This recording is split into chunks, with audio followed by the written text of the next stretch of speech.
Hi, Karen. Welcome to the Who We Are podcast. Thank you so much for coming on the show and being so willing and generous to share your story and experiences with all of us. Yeah, thanks, Rachel, for inviting me. Very excited for this conversation. Me too. Before we dive right in, could you share with us, for those of us who may not be as familiar with you, could you share with us a little bit about yourself and how you got to where you are today? Yeah, thanks for the question. I currently live in the San Francisco Bay Area, but born and raised Singaporean, 100% through and through. The first time I came to the US was on a scholarship from the Singapore government to Princeton. And that was a really interesting transition for me. I can talk more about that later. Being the Yeah. outsider for the first time, really trying to fit into the culture here. But something about it hooked me. So after serving out our government bonds, my husband and I, who were both on the same scholarship, on the day that our bonds were done, we were like flying back to the US to begin a new chapter. I think we just wanted to have an adventure while we were younger. So during that chapter, I had my kids, as Ah, you saw in my article, right? 5-month old, I moved yes. over. Very naive. I was like, oh, I totally can do it. But ended up really, really, really supporting my husband through his PhD for those 5 years.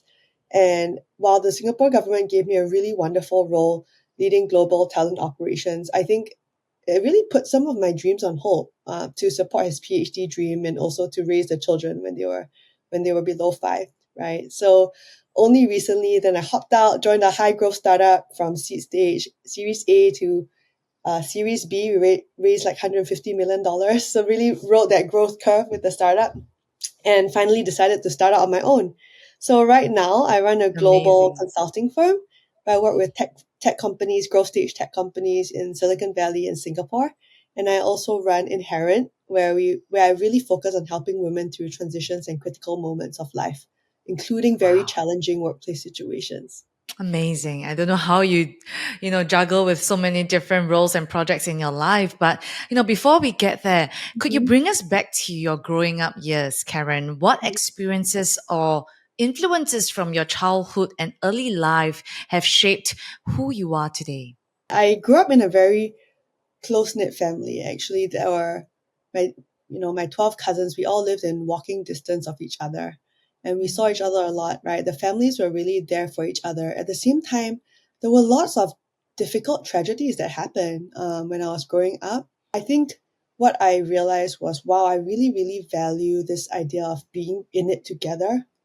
At the same time, in Asian culture, there's quite a lot of emotional suppression that goes on, things that don't get Yes. said, things that don't get felt, conversations that don't get had, that aren't had. And so, when you process that much as without without the emotional part, there are challenges along the way.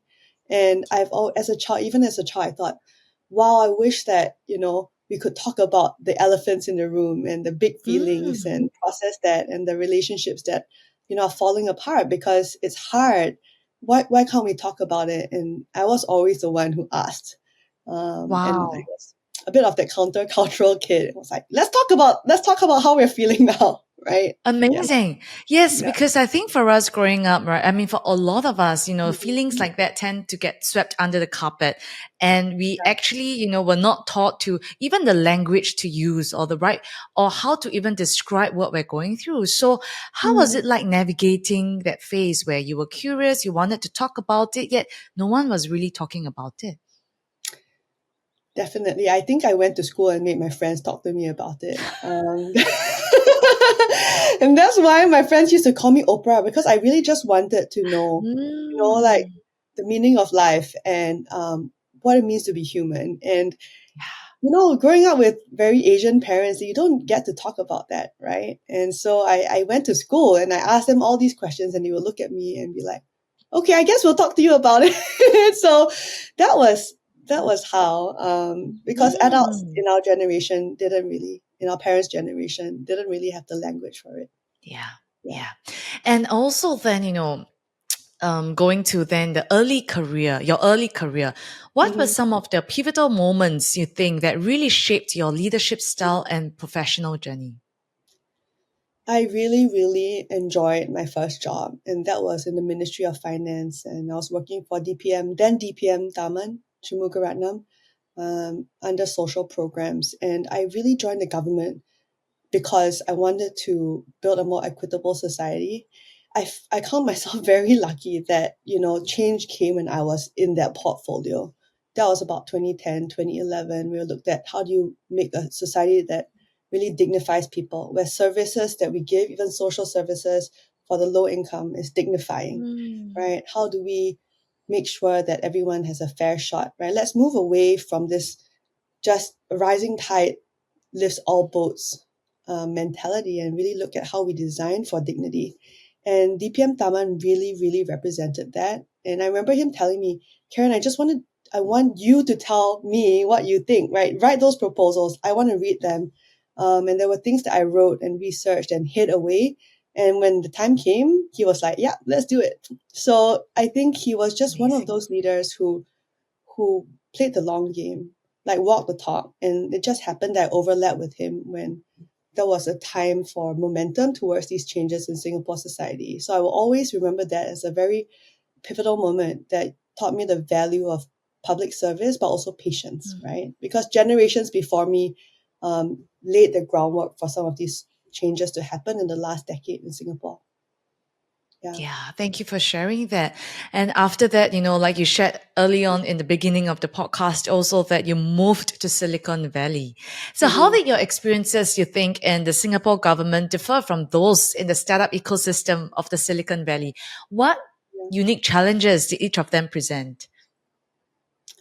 I used to tell my friends and when I joined startups and then started to consult for startups, coach startup CEOs, I tell them, 1 quarter in a startup is like 1 year in the government. You live Mm-hmm. that much time, right? Because, you The know, um, pace. the pace, but also the direction changes, the economy really shifted between 2020 and 2022 from like rapid hiring to rapid like reductions in force. The appetite for investors, investment changed. The rate at which, even without all of that, the rate at which you pivot, look at your product market fit and you're like, okay, it's not working, let's pivot. You cut this thing and you cut that thing, right? As the rate at which you do that is just unimaginable by government Mm. standards. But that's because in startups, you only look after a really narrow sliver of, customers where government looks after everybody, right? So Mm-hmm. that's definitely a big thing. I really like change. I like ambiguity. I think I was just reflecting though that working in a startup just takes it to a whole new level of that. And you understand, Rachel, you've been there. You've ridden those roller coasters. Yeah. Mm. Mm, Yeah, still in. And yeah. how do you think that also, shaped the way you thought about work? And I think one of the key things you shared earlier, working in the government alongside, let's say back then, DPM Taman, was also, learning how to Mhm. serve and give back to the community. How Yeah. has that shaped, especially now with your experience in the Silicon Valley? I think that's kind of an enduring theme of my career still. How to serve well, how to bring dignity to spaces. When I joined the government, it's a systems change approach to bringing dignity to a society, right? No matter who you are, where you're born, or your abilities, there is a good life to be had in Singapore, right? And I think all my other jobs have just been a pursuit of that question as well. So, for example, when I worked in a startup, the thesis there was how can we use computer vision to really make healthcare access equitable, right? So Mm. colonoscopies, I don't want to get into too much detail, but it can be really dependent on doctors and the doctor's eyes and access to good doctors. But when you have Mm. computer vision that enables that, you can basically scale the diagnosis, the tracking of disease across populations that you couldn't reach before. So that's also a form of equity, right? But I think one of my enduring questions has always been equity at the individual level because it's not just about whether externally we are given certain things, it's what we believe about ourselves, whether we believe Mm. that we have what it takes. And when you grow up, you know, different marginalized groups or different disadvantaged groups will grow up thinking, well, I'm just not good enough. This world is just not made for me. And that has a big impact on their sense of being able to accomplish what they were made to do, right? So I'm very interested in that. That's what led me to my most recent chapter. Yeah. Yeah. And, one of the reasons that really drew me to reach out to you to come on the podcast to share more was the article that you wrote in Her World. Mm. Reflecting on that article about modern motherhood, how do you define having it all? And how has your perspective evolved over time? Having it all, having it all. I think I went to RGS, and in RGS, there is this notion of, oh, you can do everything that men can do, right?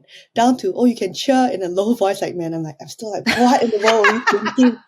That's terrible. It's so embarrassing. But yeah, if you want to be a kick ass, But that was how like you were CEO, ingrained. you can do it all, right? Move the chairs, move the tables, cheer, everything. Unfortunately, it really said, well, the having it all means be like a guy, right? Like, Mm. have that kind of unfettered sense of like ambition and I can do this and I can do that. I'm not against that. I really believe girls should Mm-mm. believe in themselves. But what does it look like? Will look very different from a man, And I think part of my story is that of acceptance that I really enjoy. I really enjoy being a mother. I really enjoy non-productive activities, that are not just about going out there and Like how do I hustling. and Yeah, hustling. Yeah, that's part of me, but there are other things that are equally a part of me, exactly. and to equally value that, to not just look at myself from that lens of masculine capitalism and it's actually a personal journey, right? It's as much an external force as it is like, oh, can I value all these different parts of me as well? Um, yeah. In your article, you also spoke about having your own timeline, your own ambitions, and having your own goals. And along the way, life happened. And Mhm. you found yourself having to put certain things on hold or even putting aside, certain of your ambitions and dreams. Talk us through that and tell us your experience going through that transition. Yeah. When I put myself back in 2015, 2014, Karen, when my husband and I were planning this next chapter adventure, I had this idea that we will both move and both just try something totally different, right? Because we basically knew what we were going to do for the first 10 years of our career, from 19 to 29, government scholarship, government, right? And so this was a sense of like, okay, we can explore. You do your PhD, I'll, join a startup, I'll pick up totally new skills, travel the world maybe. I don't know. I had this sense of adventure. Yeah. And I think what I didn't expect was I maybe should have. Having kids, moving country, moving jobs all at once would just be an incredible weight. And there was this invisible force in me that just wanted to make things work for him and for the family.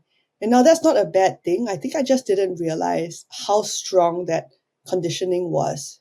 For example, me and him, after he finished his PhD, we had this chat. We said, you know, you didn't want to be an academic, right? And he's like, nah.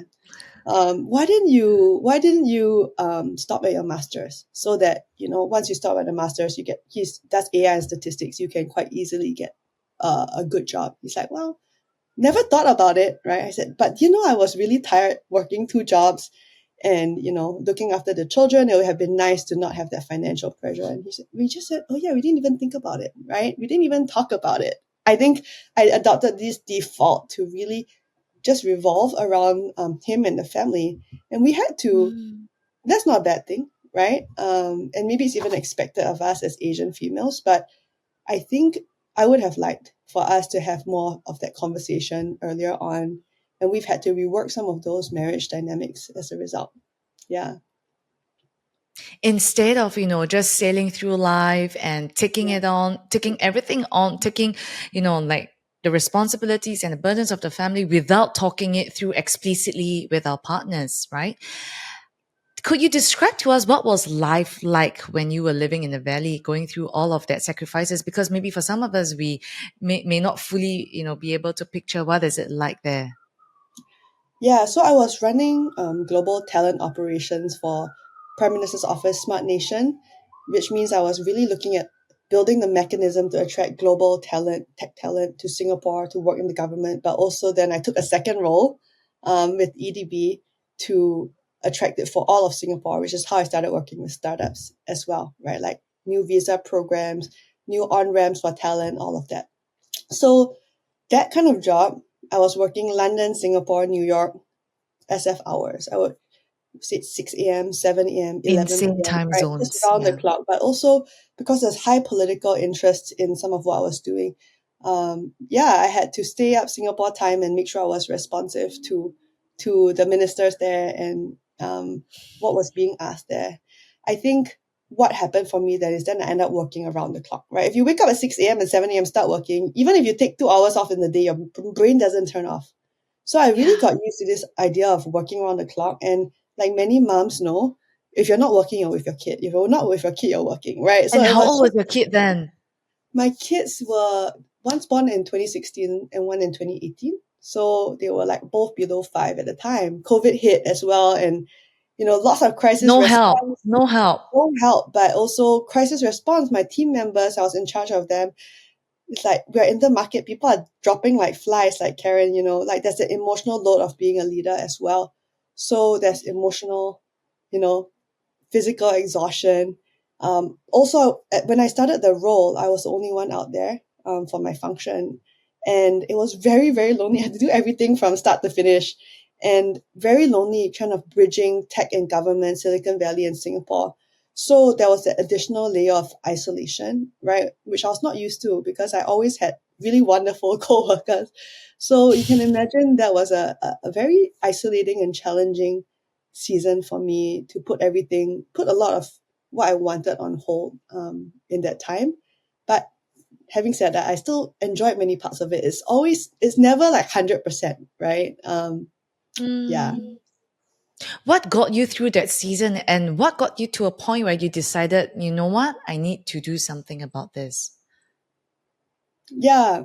I wish I said I had a good answer, but I really burned out in 2020. Mm. Really, really burned out. I remember I was on this Singapore Tech Forum call with PM Lee. Actually, it's like me and him in front of thousands of people talking about tech as Singapore's national strategic priority. It was in the middle of COVID. Like 2 weeks after that, I actually burned out. Like I felt like I couldn't really get out of bed. I was like, what happened? It felt like and then like I ran off a cliff somehow. And Mm. that was really the time when I started to re-examine what all the things below the surface, right? That got me to that point where everything is great and then suddenly you crash. So that's really a part of my journey um, of understanding these trade-offs. And the article you mentioned was really a bit of a culmination of that experience, questioning. I'm so curious, Karen, going through that season, Yeah. what was going through your mind? Did you wish that you were back in Singapore instead? Or did what were some of the thoughts going through your mind? Healthy Yeah. or unhealthy, looking You want back? to hear everything? Yeah. I, Yes, I I want to hear. was I was like, why am I doing this? Like literally Mm. how much cooking and cleaning and very mundane things we do every day. Yeah, I still think about it today, Rachel. Like, why?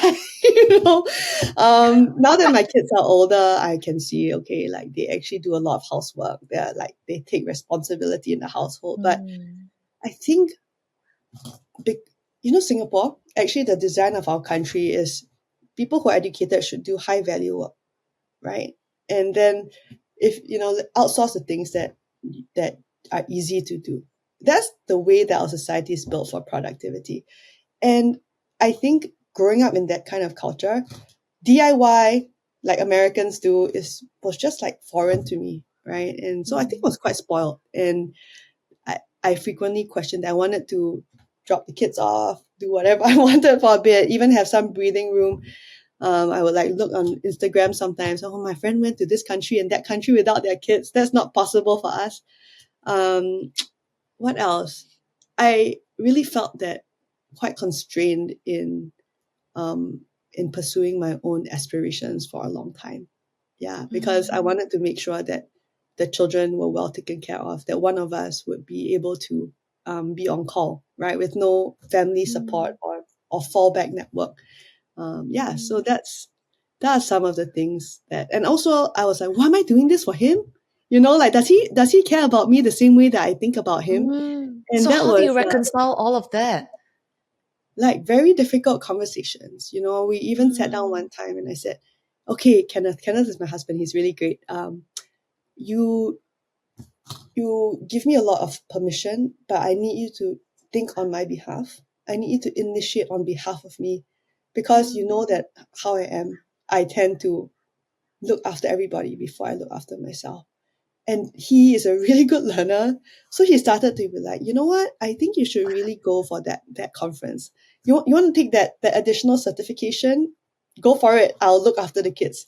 He actually Amazing. started to think on behalf of me. And I think that's the shift, right? You know, not just, oh, can I go out? Okay, yeah, you may go out. Like thinking what will I know cause what my you life mean. to flourish, right? I think that's so important.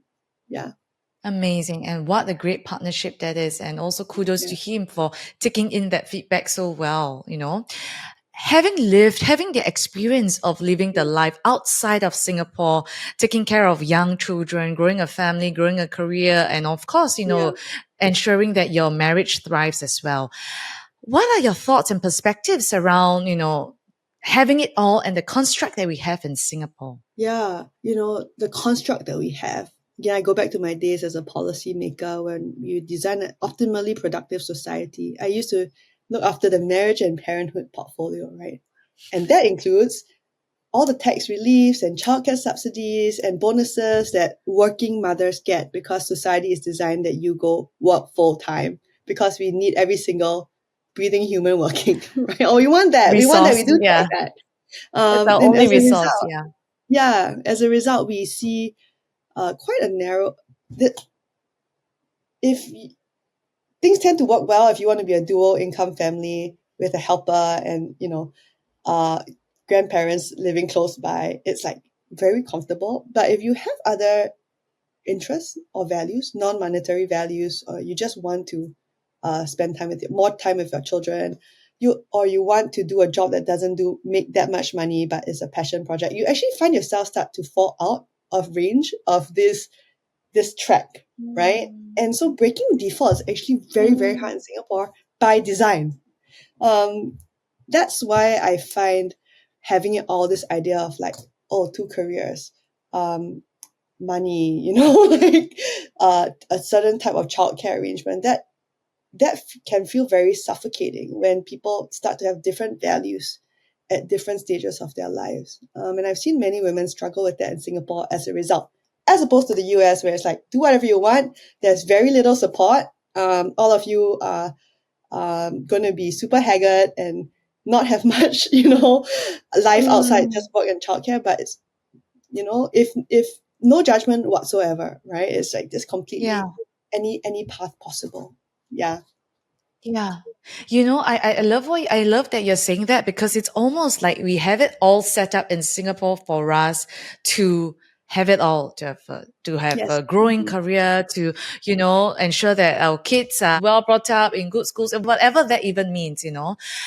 What advice would you give to women in Singapore who are on this path? Yeah, first I'll give a lot of empathy because sometimes we don't know how much of a system has been built around us. And I'm not saying that the government is wrong. It's just, it's really built around you. And if it feels suffocating, it's because it is designed to squeeze you a little bit into what we believe that is good for the nation as a whole, right? Um, but I also think that in different seasons and chapters of our lives, as you and I have talked about, there is the opportunity to readjust.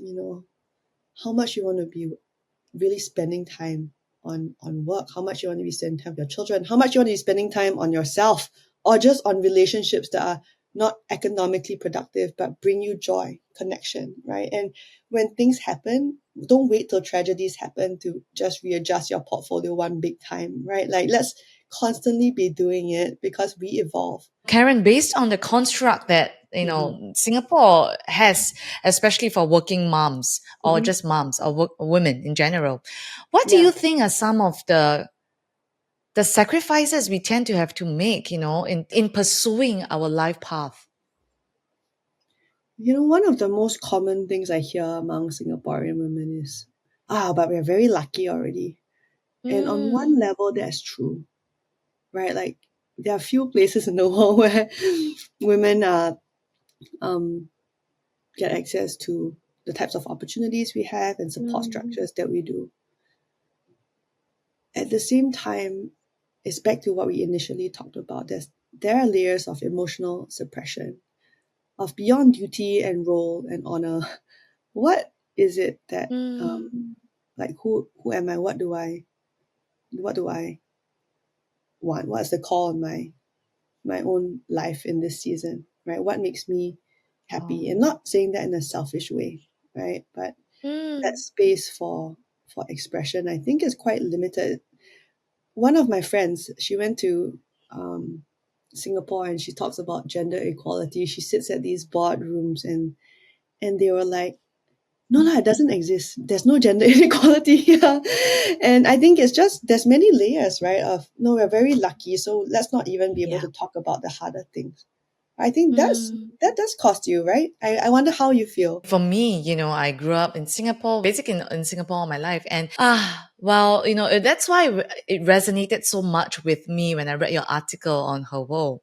Or Mm-hmm, rather, it was thought provoking for me because it mm-hmm, was almost like realizing that, wow, actually, we have it all set up in Singapore for us to, without even thinking twice, feel like we need to be able to do it all in according to society's standards. And there's nothing wrong with that in a sense where I am mm-hmm, so grateful, we are so privileged. But at the same time, maybe we lose that muscle, or we lose the opportunity to work that muscle where we get to constantly reevaluate and evaluate and ask ourselves, like you said, mm-hmm, is this really what I want in this season of my life where I have mm-hmm, two very young kids, and things like that. mm-hmm, So it almost feels like with all the support and help that we have literally at our fingertips, I feel like I have no excuse not to work. And mm-hmm, and and and that is just something I'm just trying to, reflect on and come to terms with. And that's why, I also wanted to ask you, Karen, mm-hmm, how have major life transitions for you, mm-hmm, such as moving to the US, becoming a mom, influenced your personal growth and mm-hmm. identity? Yeah.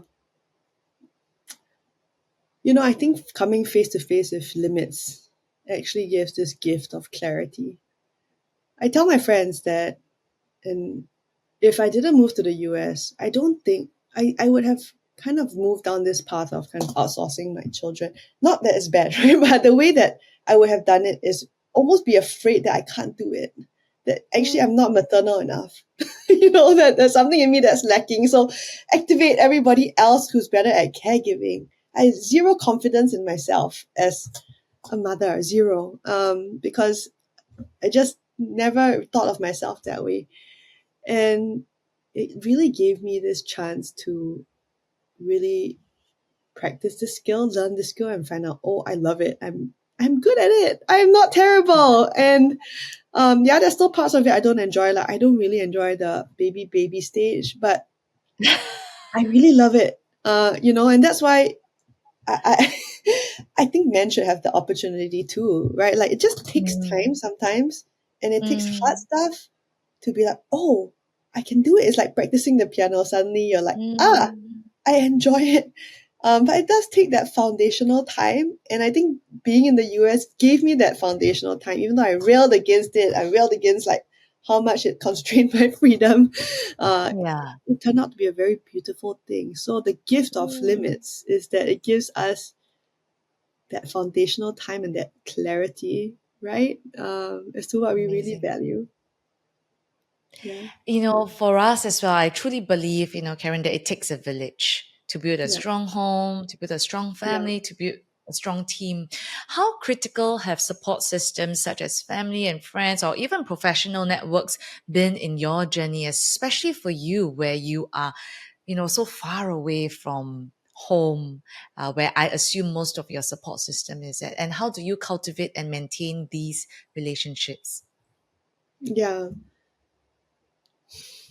When I think about support, there are three forms of support. One of them is really the emotional support where you feel seen, you feel validated, you feel like you can just lie on the couch and be yourself and somebody's going to accept you, right? That emotional Yes. validation. And Pure, unadulterated yeah, form. and there's the thing about adult life is so hard to form new friendships that allow you to do that. That was one of the hardest things for me moving here. Like, I really don't have any time. How do I make any good friends, right? Like, all the time working with my kids. So I really lean on my Singapore friends, my college friends. I still have, from my Princeton days, college friends, in those early days for that feeling of being seen. And also, interestingly enough, my coach training, I did that about 8 years ago. And having that network of coaches who I trained with, some of them were like actors, some of them were priests, some of them were lawyers. It was just this whole hodgepodge of people, but we had the same language to talk about emotion, to talk about the Mm. body, to talk about beliefs. And that was a really helpful network for me. Then there's practical support, which is just like, can somebody help me with my kids or help me with my laundry? Also very challenging because COVID.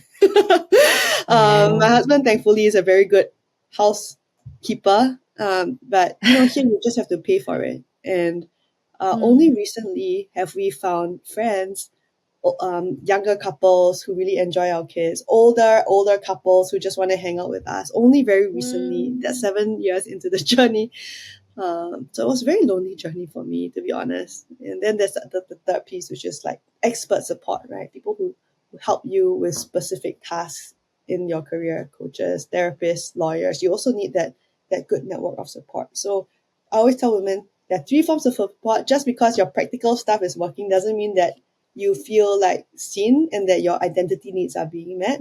And just because Yeah. you have good professional support. Americans struggle with this. A lot of them have very good professional support, but they're not as good as at friendships and connection and relational Social, community social as support. Singaporeans are. Really not. That's just not a Yeah. feature of their society. Yeah. Yes, I am surprised, at that. But it's so true, right, Karen? Even listening to you, it sounds like, first and foremost, we need to be very intentional about building these support networks or systems around us and Yeah. being okay and being willing to ask for what we need. Like you said, Mm. ask for someone who can help take care of the kids this time or help with, certain household chores, even from our partners and things like that. It really sounds like I think that is one thing that we need to be able to establish and be willing to do. Many of us women, we find ourselves unable to leave traditional workplaces for more flexible career paths. Going back Mm-hmm. to what we talked about also, Mm-hmm. right, in exploring maybe different types of what work or what career looks like for us in this season. So many of us, maybe we may struggle with that Mm-hmm. either due to financial constraints or personal preferences. What advice would you give to women who are navigating significant workplace challenges but don't have the flexibility to change their career paths? That's a very good question. And I first want to address the meta point which you brought up earlier. Like, you almost feel like you don't have permission not to work and not to make the maximum amount of money that you can. It's sometimes it's not really about whether you actually need that money. It's like identity is tied to the work and the making of that money. And I really struggled with that personally when I decided to Mm. leave my expat job and then leave my corporate startup jobs. It was like, oh, I really find a lot of my fulfillment in that number and that Mm. making the most that I can, right? Maximizing. So I think that's a piece that I would just really say needs to be worked through, because often when we sit down and we say, what do we actually need? What can we do without? There's a lot that we can. And If that's we are something honest with ourselves, yes. to have with our partners. And it's not forever. You can say for a season, for 6 months, for 12 months, for 18 months. If it works out, this is what it will look like. And that's Mm. definitely something I went through recently. So I have a lot of empathy for that. Yeah. He'll be like, no, don't worry, you'll be fine. And I'll be like, no, I can't imagine not making, Yeah. and we really have to go a little bit deeper there. Like what's making you um, so worried? Now, if you're in a really, really hard workplace situation, I think our conversation about getting the right support is important. I would say Mm, if there are certain internal signals, right, like you're burning out, like I was, you're not eating, you're not sleeping well anymore, right? Like you're just talk nonstop about this role, and all your friends and your partner is like, "Aya, just quit already," and you just feel so stuck. That is a sign that you need a lot more support, right? And if you're asking like, "Okay, am I mm, the problem? Is this the problem? What's the problem?" Don't wait to answer that question. In fact, you might never be able to answer that by yourself objectively, but really find somebody who can help you work through it. And that's usually mm, another professional woman uh, with some lived experience and who can get you immediately, right? And that's something that I've been working on through Inherent, really pulling together hundreds and hundreds of archetypes of women, of women going through this situation and being able to tell you, this is the archetype of situation you're in. This is how urgently you need to act. Here is what it mm, looks like 2, 3 steps down the road. And here's a menu of options. I'm not telling you to do every single one, just pick three. Start doing something, right? Whether it's mm, doing things that add to your energy outside, reprioritizing your life. I've even had women mm. in not so risky situations try out cutting down their work by 50%, literally work 12 hours a week, write down all the things that doing out of responsibility, but maybe not so Amazing. important. They manage to do it, right? Yeah. And then if you're in a more acute situation where you're being um, marginalized, that's very, very Mm, stressful. You also need to get some more expert support, right, from HR experts or legal experts. And that's something you don't need to do alone, right? There's so mm. many of us who have navigated this, and there's pattern recognition, there are pathways. I'm very passionate about helping women in these situations, as you can tell.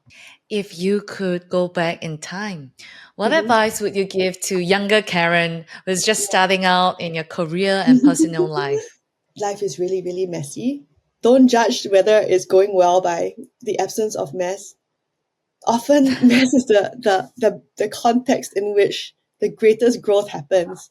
We grew up in a quite linear kind of education system. You do this, you get that, you Yes. do this, you get that, right? And that's just not how life is. You can put all the effort into a relationship and it doesn't work. You can put all the effort into a Mm, challenging scenario, it doesn't work. And to be able to hold on to your identity through that and say, no, I'm mm. loved, I'm valued, I'm gonna get through this, right? Find the people who are really in your corner who can remind you of that when times get really Mm. tough, right? And thankfully, younger Karen had those people. Younger Karen Yeah. lost those people when she moved to the US, but it's kind of been rebuilt over time. Yeah, So beautiful. And you yeah. spoke so much also about the work that you're doing with Inherent. What Hmm. are your long term goals for Inherent and what do you plan to do? Yeah. So I have Threshold Allies and Inherent, and it's really to serve the whole spectrum of women. Threshold Allies, I really work with CEOs, 75% female CEOs, really on this high growth path and kind of on the upward swing. But I'm also very interested in at these moments when we are less certain of ourselves, when we are like, Mm, ooh, do I need to make a big shift here? Or when there are triggering events that are really, really hard. So I want every woman mm, to lead in the full force of her femininity. I think many of us grew up in a man's world. We still have to fit in some ways to the prevailing notions of leadership that center around men. I remember as a young civil servant, I would be like, yeah, shouldn't feel these emotions. That's not being tough enough, right? Because the idea is what kind of leadership, right? And mm, I want women to feel like they can really not just play the role, follow a path, try to fit in, but they are missed when they're not there because organizations are worse off when women are not bringing mm, the full force of who they are into their leadership roles, right? There's many things about nurture. I'm not saying all women have that, but for me, for example, nurture is a very powerful force as well. And to tone that down because it feels weak, that makes everybody lose out. I'm so excited when I work with women leaders, women CEOs who are really bringing that to the fore, right? Who they are to the fore. Trust building is important. I'm not going to be a sales shark because we are creating a different future for our daughters, and for our sons as well, where it's more rounded and dignifying as well. So I think that's one of them, to really help every woman get to forge her path that's inherent to her, right? Whether it's to help with policy change, but also to help women individually, give them a sense of this is possible and the support along the way. But I also look at the life cycle support for them. So you aren't alone in these transition moments. Don't be ashamed. If you're going through a really challenging situation, sometimes you think, oh, maybe people think I'm the problem. No, all of us have been there. Let's make sure that people going through that do not feel alone. They have practical wisdom, they have community resources, and they have trusted confidential support. So that's what I want to do, to provide that life cycle support to women so that they can really forge their unique path and not feel like they have to just play roles, and conform in the world. Yeah. So grateful for you and what you do. Karen, as we wrap up, is there any final message or piece of wisdom that you would like to share with our listeners who are, navigating their own journey as well? Yeah. I just want to say to you that I know it sounds cheesy, but you are enough. You have inherent value. Whatever you're facing, this inherent value and what's been put in you will guide you through. There's no right way or wrong way to live your life. There, you will come through, and you'll be stronger for it. And me, I believe in you. Rachel does too. And there are just so many different ways to live life. So I pray that you just have this breath of freedom and know that we're all in process. None of us are finished products without mess. So that's my message.